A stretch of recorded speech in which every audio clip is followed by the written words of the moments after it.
নমস্কার, রিশার রান্নাঘরের আরও একটা নতুন পর্বে সবাইকে আবারও অনেক স্বাগত।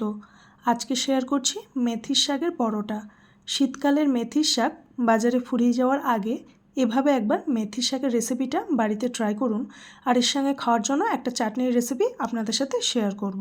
তো সম্পূর্ণ ভিডিওটি দেখার একটা ছোট্ট এবং আন্তরিক অনুরোধ রইল সবার কাছে। তো সবার প্রথমেই আমি ডোটা তৈরি করে নিচ্ছি। তার জন্য আমি একটা বড় সাইজের পাত্রের মধ্যে 1.5 কাপ আটা নিয়ে নিচ্ছি।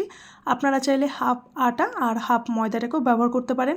তারপর অ্যাড করে দিলাম বেসন 2 টেবিল চামচ আর অল্প লবণ আর চিনি। এখানে অ্যাড করেছি রেড চিলি ফ্লেক্স আর অল্প একটু জোয়ান। আপনারা চাইলে কাঁচা লঙ্কা কুচিটাকেও অ্যাড করতে পারেন। এবারে আমি এর মধ্যে অ্যাড করে দিচ্ছি ফ্রেশ মালাই, মানে আমি যে দুধ গরম করার পর সরটা ওঠে সেটাকে আমি তুলে রেখেছিলাম, এখানে অ্যাড করেছি। তো মেথির শাকের পরোটায় যদি একটু মালাই ব্যবহার করা হয়, পরোটাটা বেশ খানিকক্ষণ সফট থাকে আর খেতেও অপূর্ব লাগে। তো আমি এখানে কোচানো মেথির শাক আর ধনেপাতা কুচি অ্যাড করে দিচ্ছি। তারপর সমস্ত কিছুকে খুব ভালো করে প্রথমে মিক্স করে নেব। তারপর পরিমাণ মতো জল অ্যাড করে এর একটা নরম ডো তৈরি করে নেব। তো এই দেখুন, জলটা আমি একবারে অ্যাড করছি না, খুব অল্প অল্প জল দিই। যেভাবে আমরা সাধারণত পরোটার ডো তৈরি করে থাকি সেভাবে ডোটাকে তৈরি করে নেব। তো এই যে পরোটার ডোটা রেডি হয়ে গেছে। ওপরে একটু তেল লাগিয়ে নিয়ে আমি ডোটাকে 10 মিনিটের জন্য রেস্টে রেখে দেবো। এর মধ্যে এই মেথি শাকের পরোটাটা খাওয়ার জন্য আমি একটা চাটনির রেসিপি আপনাদের সাথে শেয়ার করব।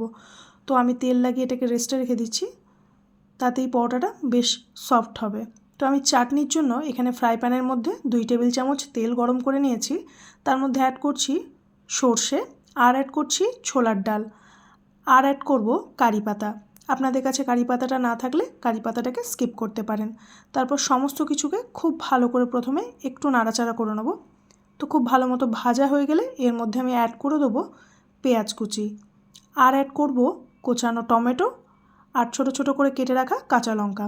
আপনারা চাইলে শুকনো লঙ্কা অ্যাড করতে পারেন বা ঝালটাকে আপনারা আপনাদের টেস্ট অনুযায়ী অ্যাড করতে পারেন।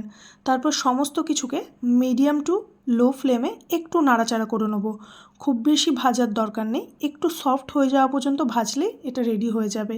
তো এখানে আমি স্বাদ অনুসার লবণ আর চিনি অ্যাড করছি। চিনিটা অপশনাল, আপনারা চাইলে স্কিপ করতে পারেন, তবে দিলে একটু ভালো লাগে। তারপরে এই দেখুন, 3 থেকে 4 মিনিট নাড়াচাড়া করলে এরকম সফট হয়ে যাবে আর এটা একেবারেই রেডি। এটাকে একদম রুম টেম্পারেচারে আসা অবধি প্রথমে ভালো করে ঠান্ডা করে নিতে হবে। তো এই অবস্থায় রুম টেম্পারেচারে চলে এসছে। এবারে একটা মিক্সিং জারের মধ্যে আমি ওগুলোকে অ্যাড করে দিচ্ছি। আর অ্যাড করছি কোচানো ধনেপাতা, আর অ্যাড করে দিলাম ড্রাই রোস্ট করা বাদাম, অল্প জল। তারপর সমস্ত কিছুকে মিক্সিং জারে খুব ভালো করে পেস্ট তৈরি করে নিলেই একটা খাট্টা মিঠা চাটনি তৈরি হয়ে যাবে, বাদামের চাটনি। ট্রাই করে দেখতে পারেন, অপূর্ব লাগে। শুধুমাত্র মেথির শাকের পরোটা না, যে কোনো পরোটা রুটির সাথে এই চাটনিটা একবার হলেও ট্রাই করে দেখুন, আশা করছি ভীষণ ভালো লাগবে। তারপর আমি ডো থেকে এভাবে লেচি কেটে নিয়ে পরোটার আকারে গড়ে নিচ্ছি। তারপর প্রথমে গরম তাওয়াতে এপিটোপিট একটু সেঁকে নিয়ে তারপর আমি তেল দিয়ে ভালো করে ভেজে নেব। আপনারা চাইলে ঘি বা বাটারেও পরোটাগুলোকে ভেজে নিতে পারেন। ভীষণই টেস্টি হয় খেতে আর চটজলদি তৈরিও হয়ে যায়। এভাবে একবার মেথির শাকের পরোটার সাথে এই বাদামের চাটনিটা বাড়িতে ট্রাই করে দেখুন। বাড়ির ছোট থেকে বড় আশা করি সকলের ভীষণ ভালো লাগবে। এই পরোটাটা অনেকক্ষণ পর্যন্ত সফট থাকে আর খেতেও হয় ভীষণই সুস্বাদু। ঘরে থাকা অল্প উপকরণে এই রেসিপিটা একবার ট্রাই করুন। ব্রেকফাস্ট কিংবা লাঞ্চ বা ডিনার সব কিছুই জমে যাবে। বা আপনারা চাইলে এটাকে লাঞ্চ বক্সেও প্যাক করতে পারেন। বাচ্চা থেকে বড় সবাই ভীষণ পছন্দ করবে এটা খেতে। এই দেখুন, আমি দেখিয়ে দিচ্ছি কতটা সফট হয়েছে পরোটাটা। আর বেশ খানিকক্ষণ পর্যন্ত এই পরোটাটা এইরকমই সফট থাকবে।